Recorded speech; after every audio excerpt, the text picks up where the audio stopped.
So welcome. I'm Karen Sims with the Trauma and Resiliency Initiative, and welcome to the CU Tri Show. I am so happy to have a wonderful guest. It feels like he's been around in our community. I'm sure you're feeling like, given this virtual environment, like you've coexisted here a lot. Yeah. But I wanted to sort of continue this great conversation. So I have Phil Allen. I want to invite people who have questions to completely remember to add those into the chat on Facebook. We would love to have those questions come forth. And then the last thing that I need to remind people is views and opinions of the guest are their own. I am, through the Trauma and Resiliency Initiative, we are continued to be committed to elevating conversations about trauma and resiliency and equity. And this is just a perfect continued conversation. So I'm glad you can join us. And for people who have missed, who missed the conversation, who didn't see any of the showings, it's been a couple of weeks. Phil, how would you prefer me to, Phil, Mr. Allen, what would be the appropriate way to, Phil okay. is fine. Phil is Okay, fine. so can you kind of give us a little bit of overview about who you are and what your work is? Yes. Thank you for having me, Karen. Again, my name is Phil Allen. I am a former pastor. I pastored for 13 years, 16 years in terms of full and part-time ministry. But I just recently stepped down from pastoring, closed my ministry, and focusing on finishing my PhD. I have a couple of years left for that. And basically, all I do is talk about my book. I talk about racial injustice, um, and been delving more into the trauma aspect of it, and not just the trauma, but the resiliency as well. So between my book, which recently came out February, Open Wounds, and my film that I produced and directed by L. Michael Lee. Um, in 2019, we completed it and screened it early 2020 here in Los Angeles, also called Open Wounds. And basically just been having those conversations, leading those conversations. I recently started a nonprofit called Racial Solidarity Project, where we have, I talk to people about activism. So not just protests and petitions and fighting against injustice, but also educating. And so we are developing workshops to educate people on race and racism and how to move forward as well as justice, the work of justice. Trauma is wellness is a form of activism, so that's a part of what we do, offering workshops there, and community building would be kind of the end goal. If we're going to do the work of justice, we also have to do the work of community building. But we can't do the work of community building without the work of justice. Yeah. And there's no healing without, you can't do one or the other. It's both. So that's what I've been up to in 2021, and hopefully it continues to have more conversations around this book and the film. So wonderful. So I got to tell you, you probably have heard me say this a couple different times, but what drew me to your work was first just the depth and breadth of the work. I think it does a good reflection on not only just the wounding, but the promise of healing. So I want to make sure we sort of talk and unpack that. Your references to Resma's work, I just want to make sure we sort of really flesh out those conversations. But let's start off with the obvious question. Why Open Wounds? And I've read your book and I've seen the movie, but just for the audience, can you speak a little bit about what you meant by that when we think about the work? Well, my grandfather was killed, murdered in 1953, and I didn't know anything about my grandfather. I just heard bits and pieces from people in the community, people who may have known him. My grandmother never talked about my grandfather. My father never talked about him. My aunts and uncles never talked about him. So I knew nothing other than the fact that he was murdered. He was essentially lynched. And I would ask my grandmother about it, and she literally could not have the conversation. She literally would her body, there was a visceral response when I brought it up. And you could see her get tight and small and the scowl on her face. And she didn't want to have the conversation. And then right before she passed, or about 6 months before she passed, she opened up for the first time and she talked to me about my grandfather. And that kind of sparked in me um, wanting to do something to, one, redeem his honor, bring Mhm. honor to his name. He's a Navy veteran that served this country in World War II. And to come home, like many veterans, many Black veterans came home to, many were lynched or they were targeted. Um, so they didn't come back with the same fanfare as their white uh, counterparts. And so I wanted, so on a death certificate, it says accidental drowning. And that just bothered me. And I wanted to have his name honored. And so I set out to tell the story. And I went to Sundance Film Festival in 2019, and I had no desire to do a film. I was going to write a book, but I had no desire to do a film. And I saw a film called Always in Season, and it's about lynchings. And a young man whose body was found in Bladensboro, North Carolina, about 8 years ago now, hung from a swing set, young African American man, and they said it was suicide. All the evidence suggests foul play, that it was murder, and there was no investigation. The people who supposedly were involved um, lived nearby, like the man who killed my grandfather lived nearby my grandparents, and it was just so many connections, right?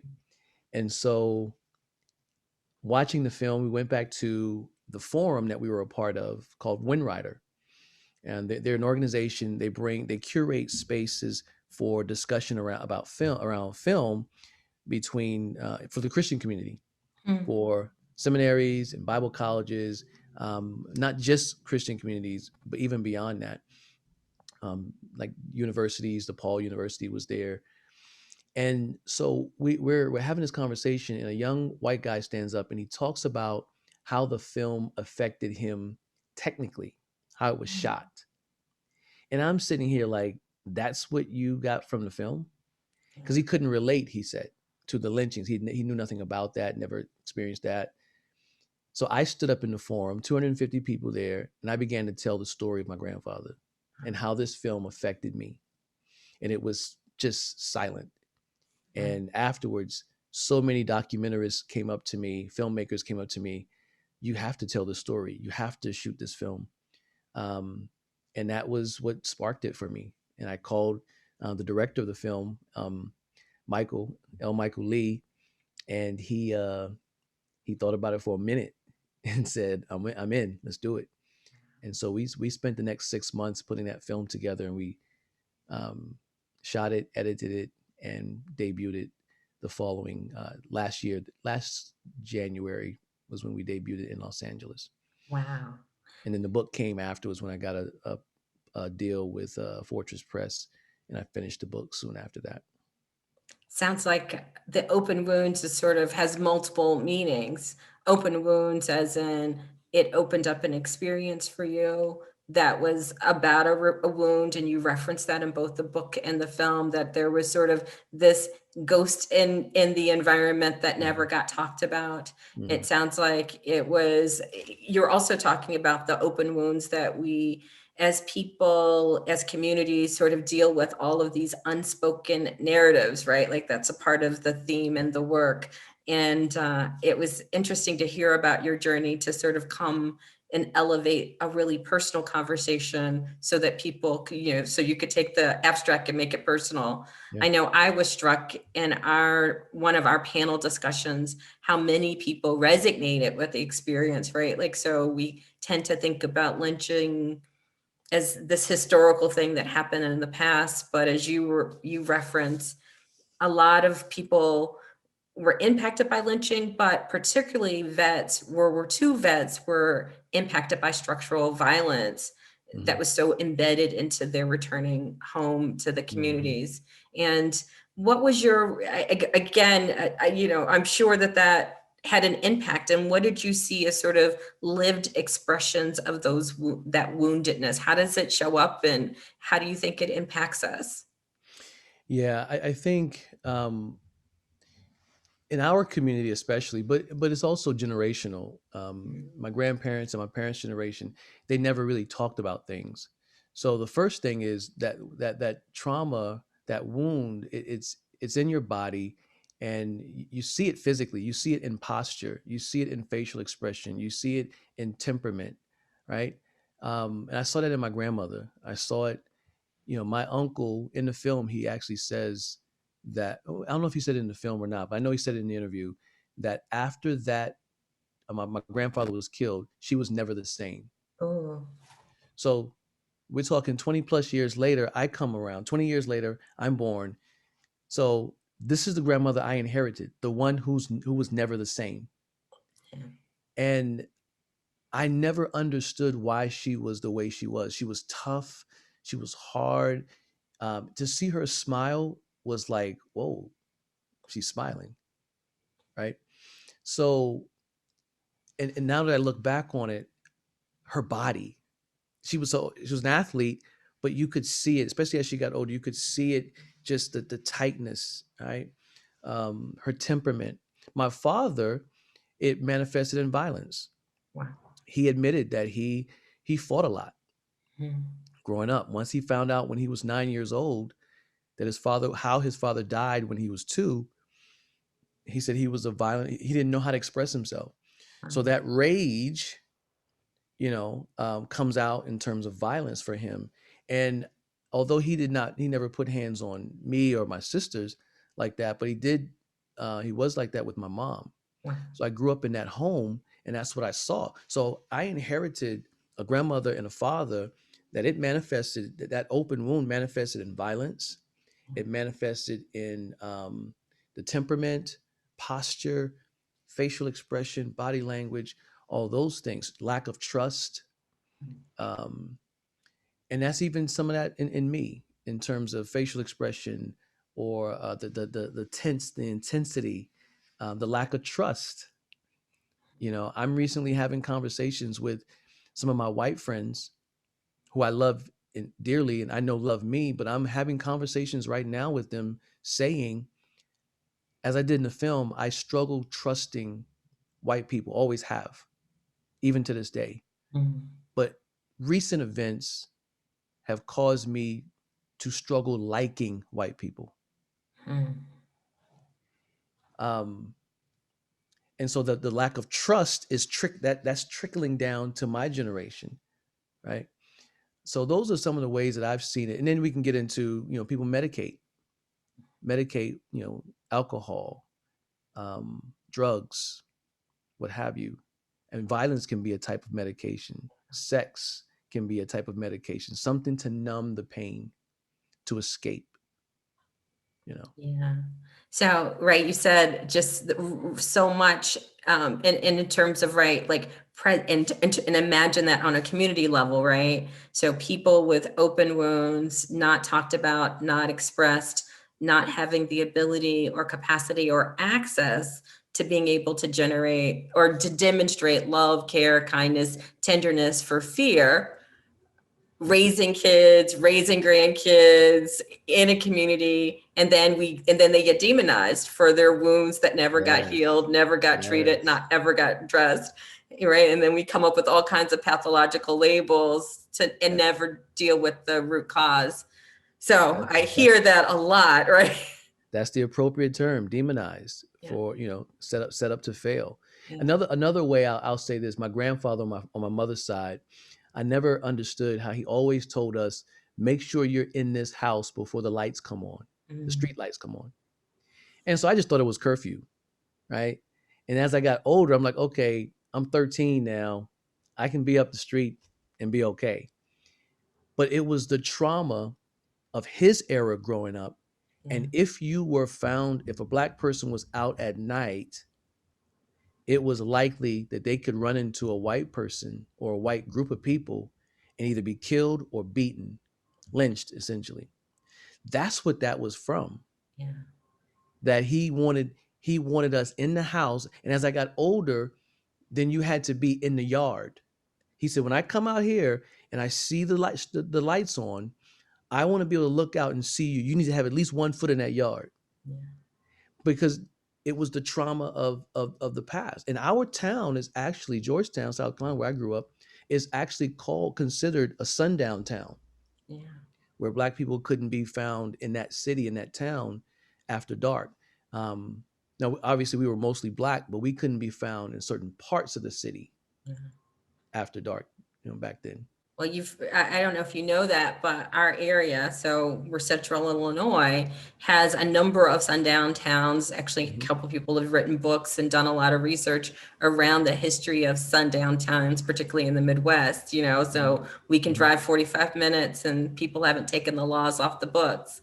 Right? Like, to think about what that means and how that lives. And so I do have a question that's sort of related. I do want to go back to the distrust of white people. I haven't left that part, but I do want, I know we are concerned, and nationally people are concerned about community violence. And we see images and expressions of so much.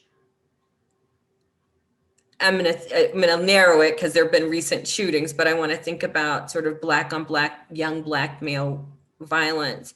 And I wonder what your thoughts, because it seems like those are young men and boys who have decided in some ways, like, to either feel like the world isn't going to keep them safe. And so, right, like, I'm just going to I'm going to be risk adverse because no one really takes care of me. Or people have so restricted my world and never allowed me to be, that I'm going to look for places and belongings where my sense of grandiosity could be expressed.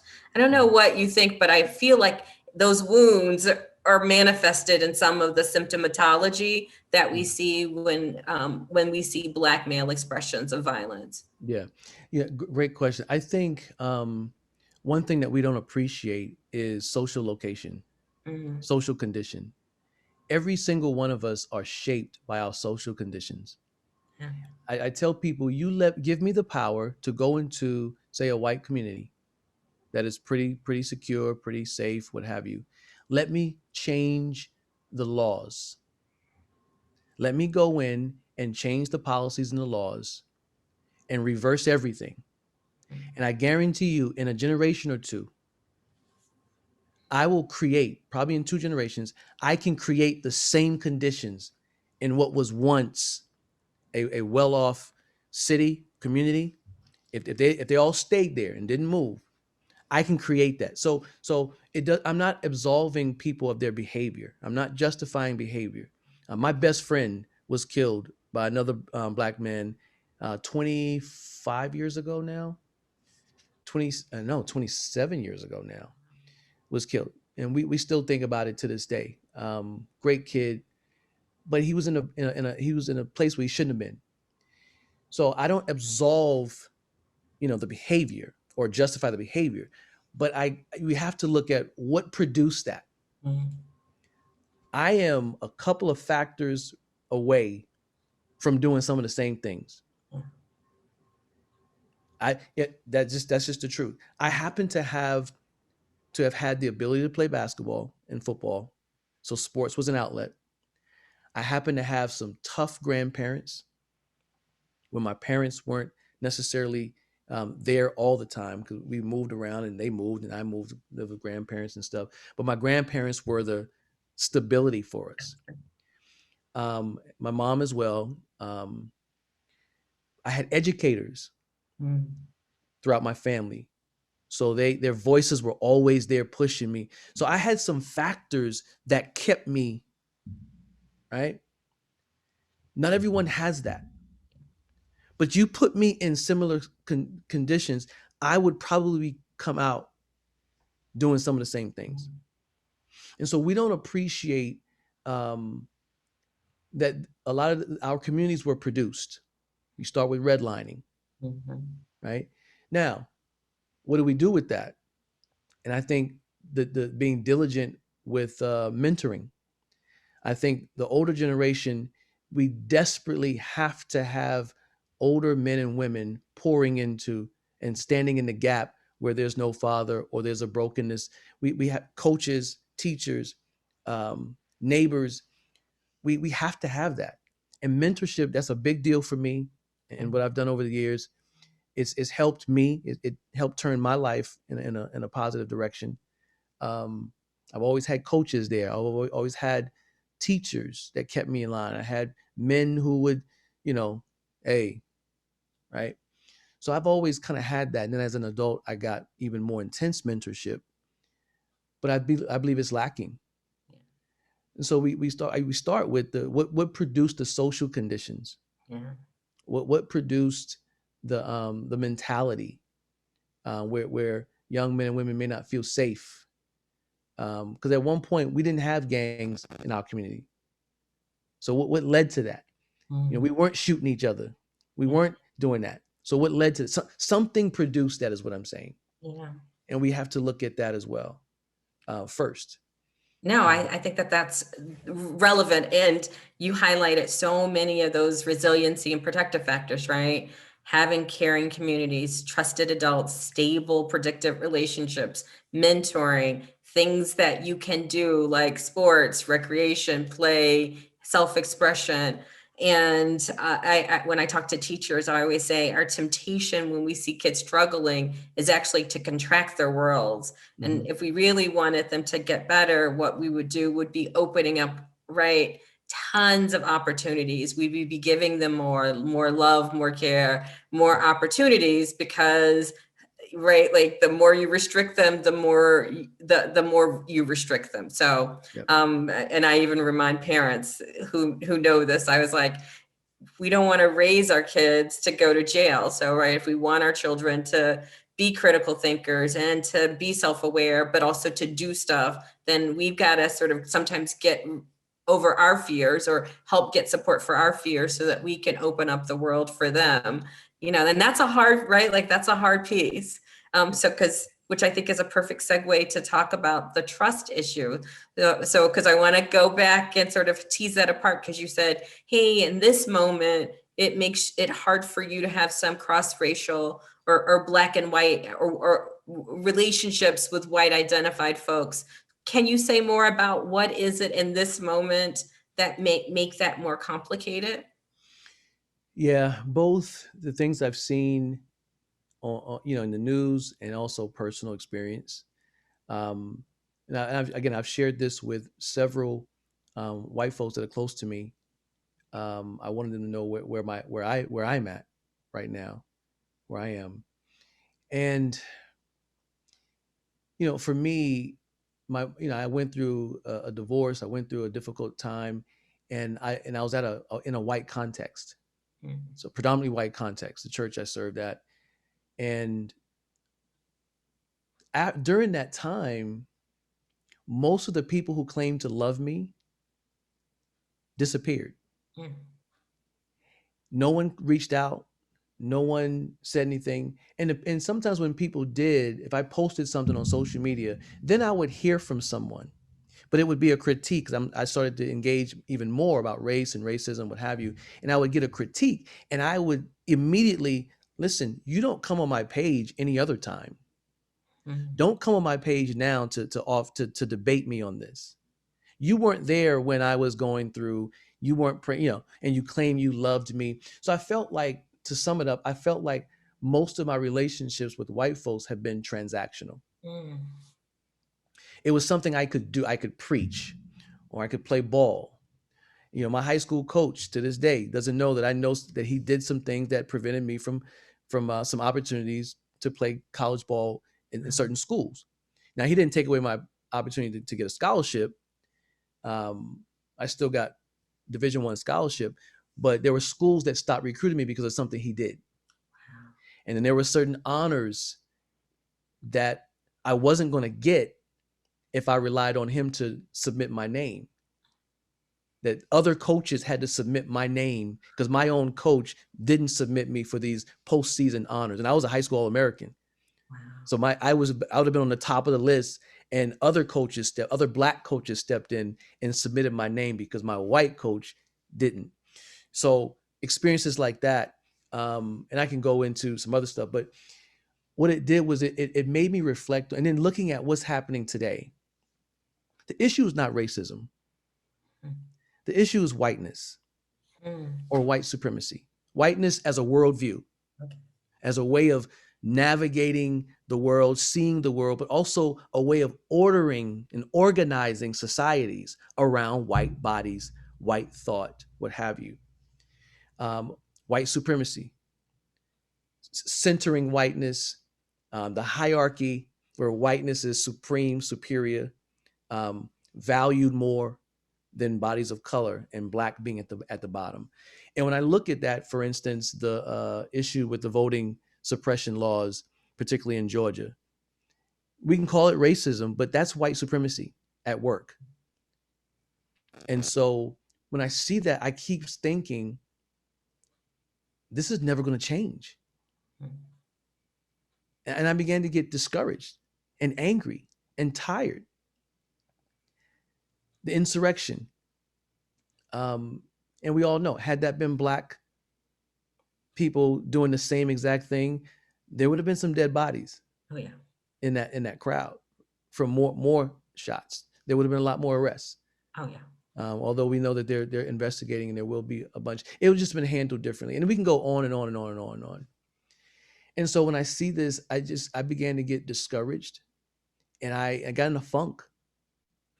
And I started to look at the white people who I believe loved me. That I believe they loved me with no agenda. They want nothing from me. And that list was short. And I know a lot of white folks, but that list was very short. And I have been struggling with not hate. Don't get me wrong. I don't have any hate in my heart. I won't give anyone that much power. But liking, in general, liking white people, that had become a struggle for me. So I've been unpacking that with white people. So I felt Yeah. like not necessarily having to say that to black folks, because a lot of black folks I know feel the same way. Yeah.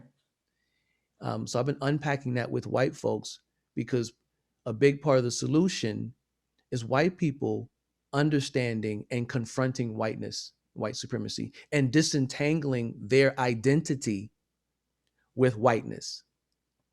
Because that's part of the problem. When you say whiteness or white supremacy, it's taken personally as this, because that's their identity. Yeah. And they don't understand that even that's a construction, that's an invention. And it's an ideology, right? It's a way of being that needs to be critiqued and dismantled.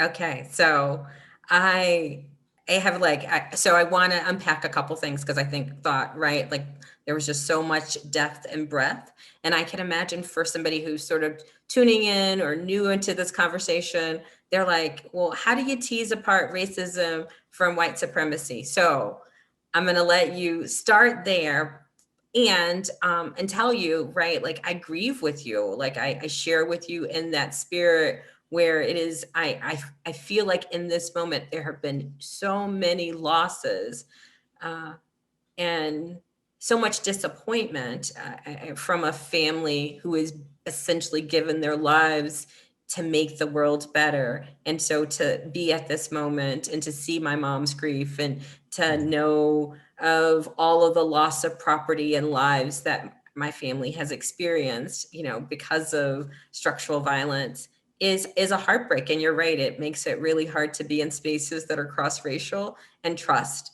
And then it is physically in a period of time, and I tell my mom, and I don't know if you felt this, like I have always been in multiracial spaces. I have always been in majority, like I've always been the minority person in majority environments. So it's not like, you know, I've ever had this like utopian black environment, but in this moment, like I'm really struggling to sort of operate cross-racially because there have been so many violations. And so I feel the microaggressions more acutely. But let's go back to what's the difference between racism and white supremacists or white supremacy culture and ideology? How would Yeah, you tease those things apart?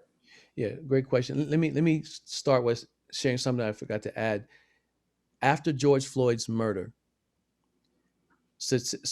research shows 66% of white America believe that systemic racism is an issue. That's up from 30 something percent prior to Arbery, Breonna Taylor, and George Floyd. Wow. Recent studies show, same research, same question, 30, 33, 35% of white Americans believe that systemic racism is a problem. And in both of that, there's a correlation between supporting Black Lives Matter or not. So already in less than a year, the numbers dropped in half. Yeah. So things like that, or call the guy in Oklahoma calling the black girls basketball team, high school basketball team, calling them the N-word and cussing, thinking his mic was off, but they caught it, and then he blames his diabetes. Like that's the stuff that's just got me in this place, and I can go on and on.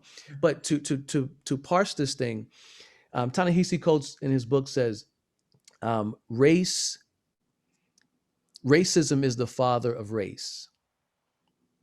That racism basically created race. I know where he's going with that, but I disagree to a degree. Okay.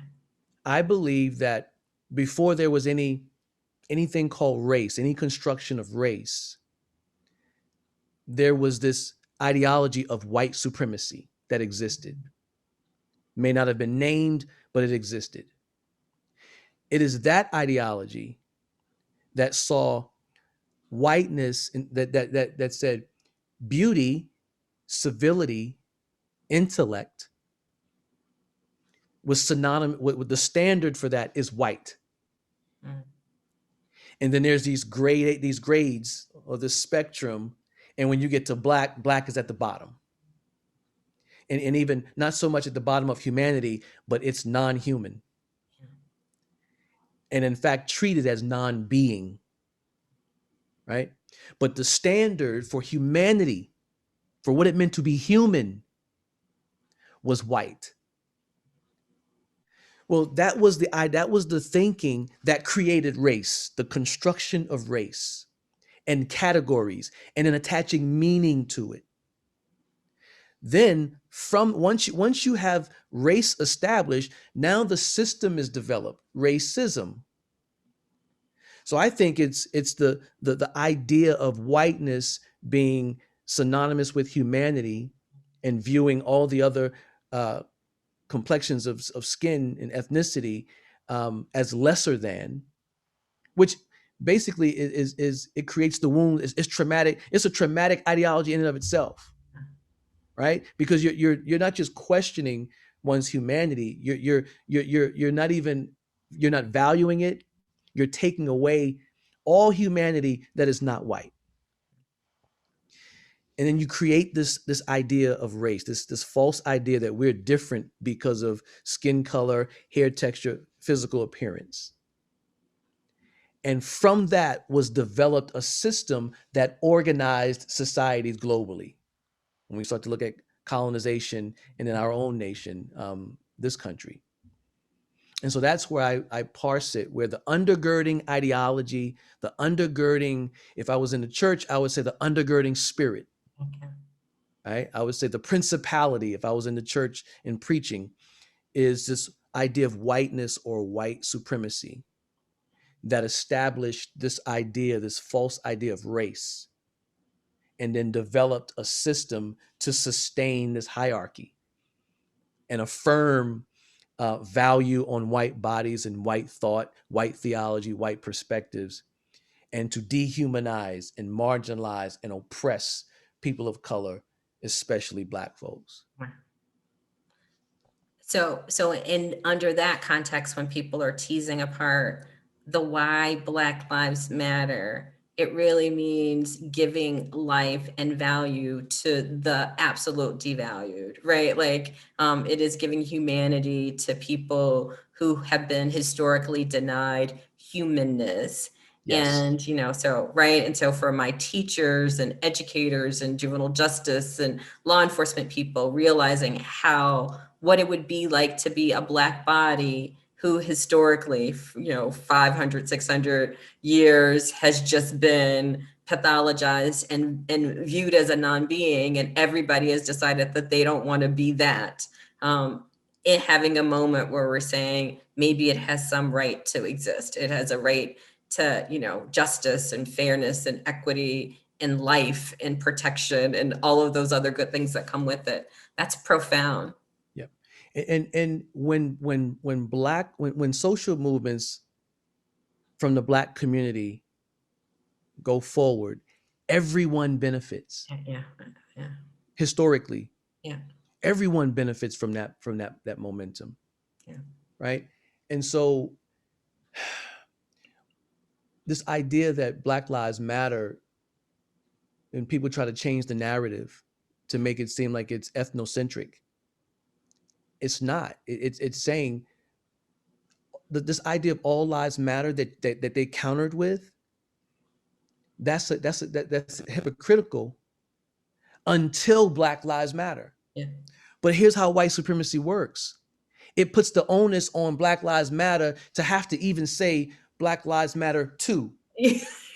Like you have to fully go out and explain that part. And that's how white supremacy works. Yeah, powerful. So you hinted at this, right? So what is the path forward? You talked about having some one-on-one conversations, really like challenging white supremacy, or also trying to think about what is it like to have authentic relationships? What is it like? I know your language, you don't use racial reconciliation. You think about racial solidarity. So have at it. Where do you, what is the path forward on an individual and maybe a communal level? Like what does that look and feel like? I think I'll use myself as an example, and even my dad, our relationship. I think first diagnosis, awareness. Mhm. Most of us in the film, I don't know if I said in the film, I said we are traumatized. We lived as traumatized people. I'm talking about my family. Mhm. I even said in the film, they didn't make it in the film. I said it in the interview. I said trauma discipled me. Mhm.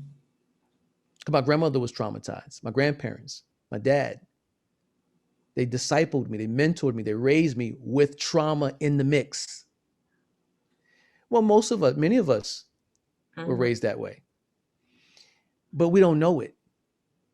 And as Resmaa Menakem in his book, My Grandmother's Hands, he talks about trauma, which has lost its context, starts to appear as culture. Mhm. And in the individual, it starts to appear as personality. Mhm. But the trauma has never lost its potency, it just lost context. Mhm. Right. And so I had to personally become aware of my trauma. Why am I triggered when my neighbor's upstairs, something falls over, or baby's running across the floor and I hear it? Why does my body respond? My heart starts to beat a little faster. My blood pressure is elevated. I'm nervous. And I used to stay in that state for probably 10, 15, 20 minutes before I would come down. I didn't know. Yeah. But it took me back. My body was remembering when I was a kid in a home of domestic violence. My memory capsules were now triggered by just a sound. Once I became aware and connected the dots, then I knew that it wasn't here, it was in my body. So now getting the resources, and I had these resources before I knew I had the resources, before I had the language. So the resources, one of the first things I had to say to myself was, nothing's happening. Like, it's not a fight.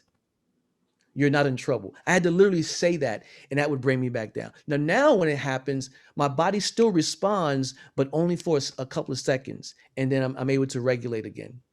But I can't really stop my body from responding. It's not a rational thing. Mhm. And so awareness of it, number one, and two, community. I began to talk and share with people who I knew loved me, and even some who could offer me resources and help me further understand this. Me and my dad, we had a conversation, and he said his therapist told him that he is grieving. He's depressed because he's grieving. This was a few years ago, grieving his mother and his brother's death. They died fairly close in months. And I listened to him and I said to him, "Do you think you're grieving your father's death?" And he said, "Well, I never knew my father, Phil. He died when I was 2." And I said, "That's my point." And he said, "Wow." He said, "You have a point." He said, "I never thought about that. You may be onto something." I believe my father, like my grandmother, was grieving. His body was grieving the absence of his dad and him longing for his dad. And then finding out how his dad was killed and the anger and rage that stayed in his body, that was there. He was grieving all this time, Yeah. but he wasn't aware of it. But it was through community with his son that began to give him language to connect the dots. Now it makes sense to him. And he can understand why he's feeling the way he's feeling. And he has a chance to do something about it, right? And so I believe awareness, I believe community. We don't heal moving forward without community. And I think this has to happen first before we think about, or simultaneously, before we think about justice and reconciliation. There's work that we need to do within our community, within ourselves individually. And there's work that white folks need to do as well, and other communities as well. There's a healing work that needs to happen within, and then that same work can begin to happen across lines.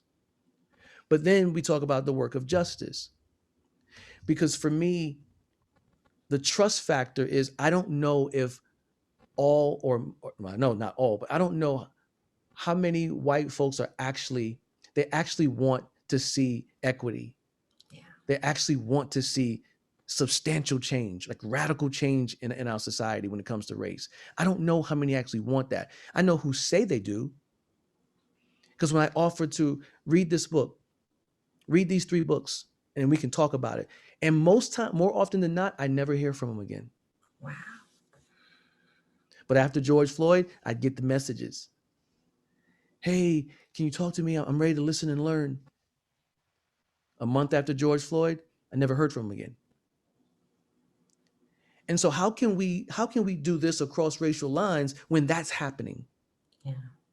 There's no real solidarity. We're cool. So one could say that there's some reconciliation between me and this person, or me and a few people. But are we really in solidarity? And how strong is that reconciliation? Because if I see that you're not really for me, if I see your ideology, if I see what you stand for, and it is literally antithetical to my well-being as a Black person, then I don't know if we're really if we're not in solidarity, I don't know if we can really be reconciled. Yeah.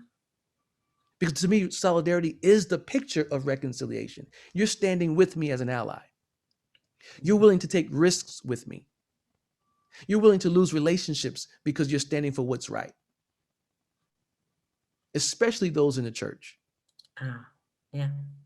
Right? I'm much harder on people in the church because we claim to have a higher standard. Yeah. So I think moving forward, listening and learning is good, but that listening and learning has to lead to lament. It has to be felt in some way. There has to be a brokenness in some way that moves you to want to take the risk to stand against any form of injustice. That racism on any level is no longer safe in your space. Yeah. Because that makes it safe for me. That means it's safe for me. Not just safe when I'm around, but when I'm not around, you're still not allowing that to be safe. The comments, the jokes, the attitude, things like that. You're not making it safe. Now we can have some cross-racial, cross-cultural conversations and intimacy and coming together like that. I love it. So you just outlined, I think, a really wonderful roadmap. So when we think about what heals trauma, you talked about sort of having those body awarenesses, doing your own work, having support to do your own work. But I love that you started off with kind of just even knowing when the sound was happening, that you tuned into it. Because I think that, again, adaptive responses, sometimes we don't even know that our heart was racing. And again, we go into the doctor and we've got 13 ailments and we weren't even tuning into the fact that our bodies were constantly in a flight, freeze, or activated Yes. response.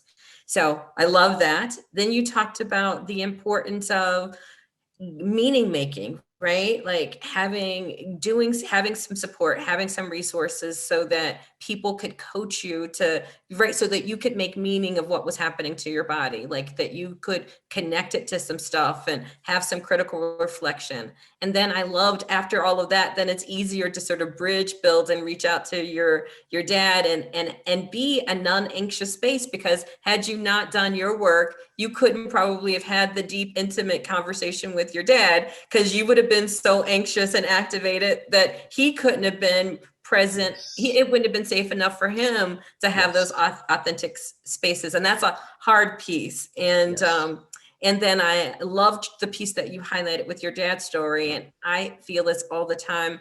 We really struggle with neglect as a Mhm. concept, because we always think, well, if it wasn't abusive, the absence of something didn't hurt. And I think as people, particularly people of color, we've been taught, right, like in some ways it's the oppression Olympics, like, well, at least it wasn't. Yeah. And we so normalize so much bad stuff. So I love that. And then you talked about sort of taking it to the community level, right? Like after we do some inter-community work, it's looking and having some critical reflections. It's having white allies and, who are really standing in solidarity, doing their work, them doing their body work, Yeah. then doing their work with their families or community networks, so then that they can really stand with you. Because, in the end of the day, I loved how you framed it. Like, you want to know, when I'm out of the room, are you still having a critical analysis? Yeah.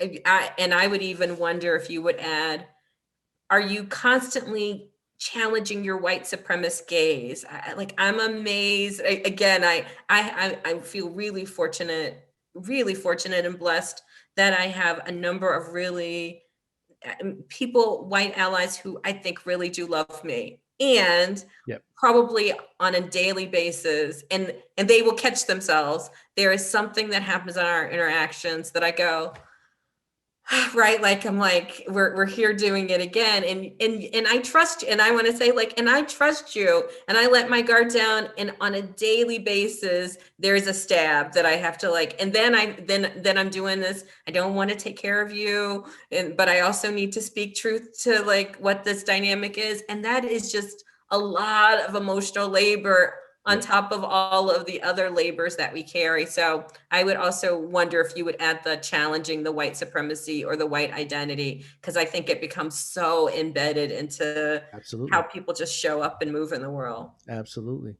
Absolutely. So I think we have a lot. And what would you then offer? Because I know in the book there's lots of great concrete tips and strategies, because you talk about doing the body work, you talk about doing the community work. Um, you also have some specific messages to the faith community. So what would you want to argue to offer or suggest that as people of faith we start to think about, do more intentionally? In Champaign County, so many people are committed to racial equity and racial justice, right? Like, at least their groups and studies and, you're right, commitments. But what's the verb part of that you would see as sort of a next step beyond I just the think, learning? Yeah, you said that. yeah, I think with the faith community, I think doing being willing to see Jesus differently, Mhm. being willing to see, so basically it means being willing to critique your very theology Mhm. in which your ethics come from or come out of. So you got to see Jesus differently. Um, although we don't see a white Jesus in the churches as much anymore, unless they're old churches and they haven't removed the stained glass windows. We don't realize the impact that a white blonde haired Jesus, blue eyed Jesus, has on how we understand God. Oh yeah. And so, following James Cone's lead and liberation theologians lead, um, seeing Jesus as black, And people, the first thing they're thinking about is ethnically Black, like skin Mhm. color, things like that. And I'm not talking that per se, but ontologically Black experience. Because that white Jesus centers Jesus in power and operates from that place. A Black Jesus centers Jesus on the margins. Yeah. Because Jesus was all of, I mean, Jesus was born to unwed parents, poor, didn't have a place to even stay. So he was homeless, basically, when he was born, a refugee to Egypt, came back and was marginalized.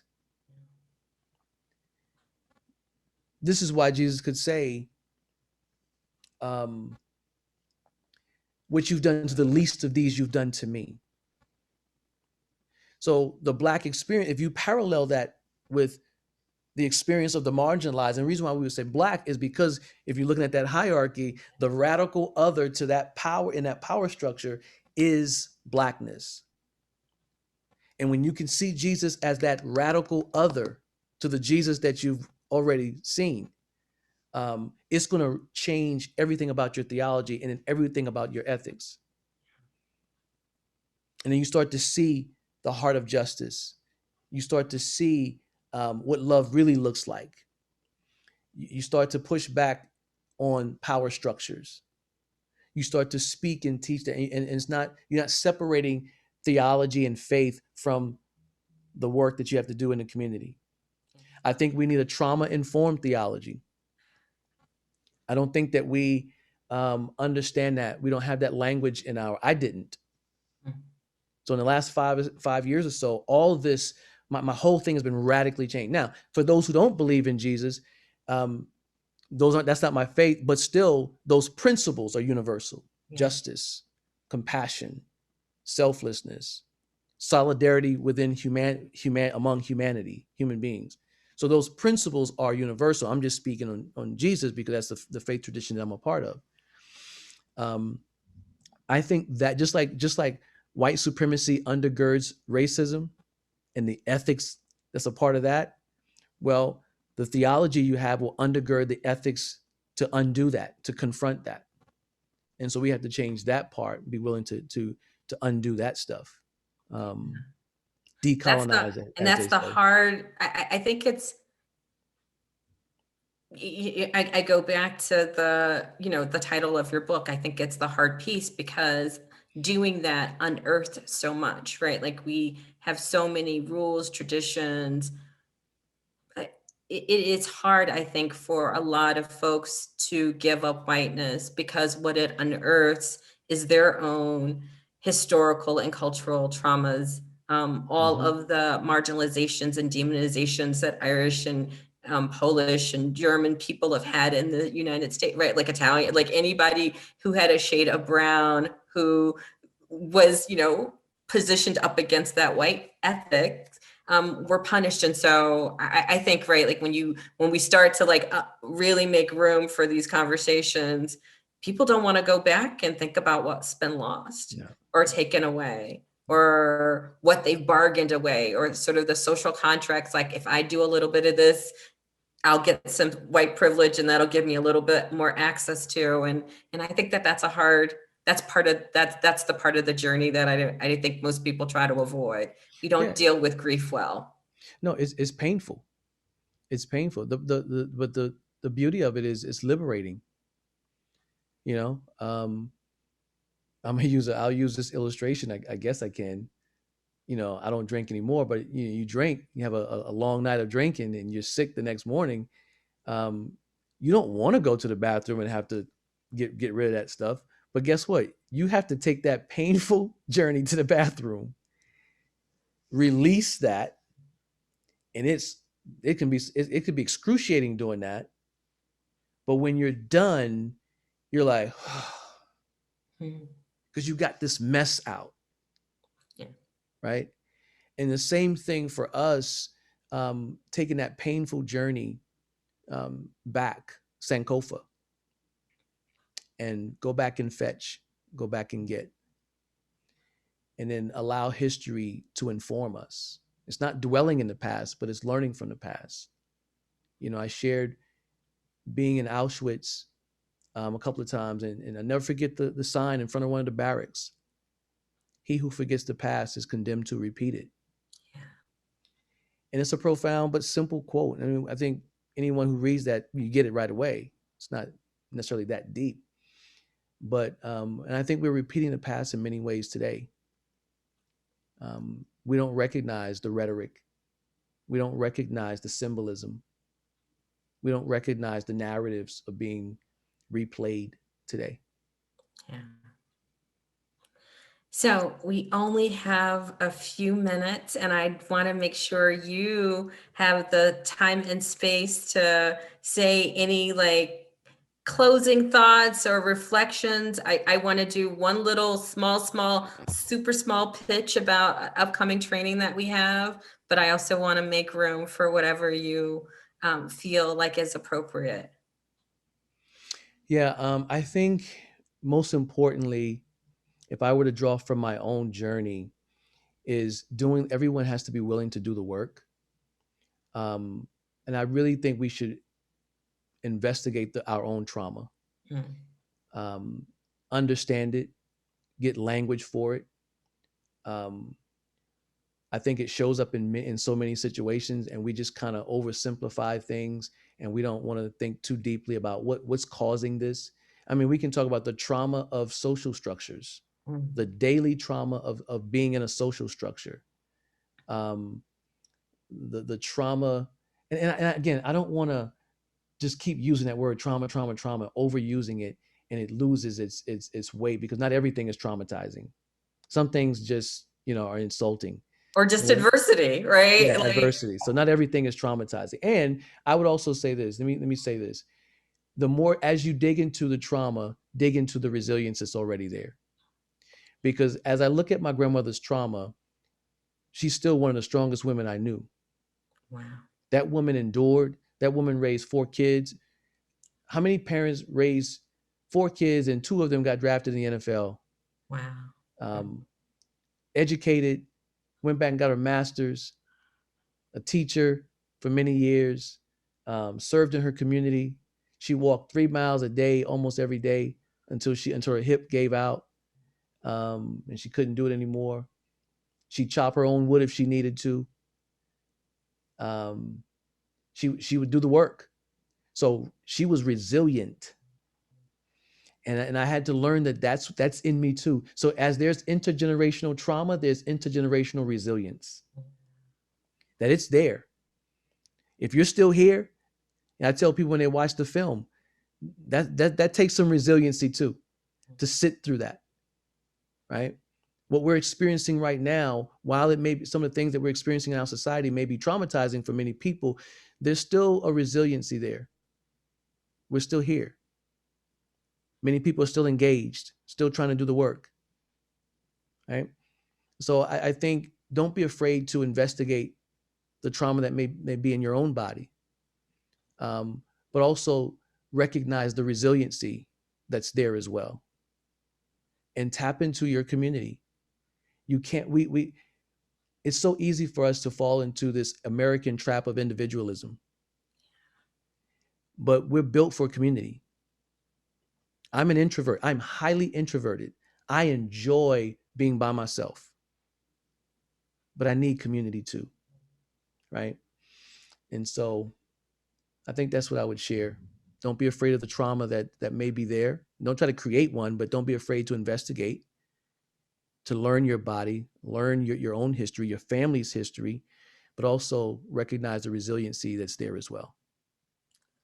Those were profound words that deeply resonate with me. So I just want to tell you, from the moment I saw the screening and then sort of followed and discovered your work, I have been deeply moved because of just the depth of it. I having seen a lot of documentaries and read a lot of books around racial trauma and done some, studying and writing. I loved just how clear the picture is, and what the promise of what could be in terms of how you outlined it and articulated it. So that's my final little, because I am so committed to that work. If you are in Champaign and want to know more about trauma and how to pay attention to it, we have a training online, so you can reach us. So go to our website from the Trauma and Resiliency Initiative, because we're starting our Trauma Informed Community Building Institute, because we do believe that all trauma happens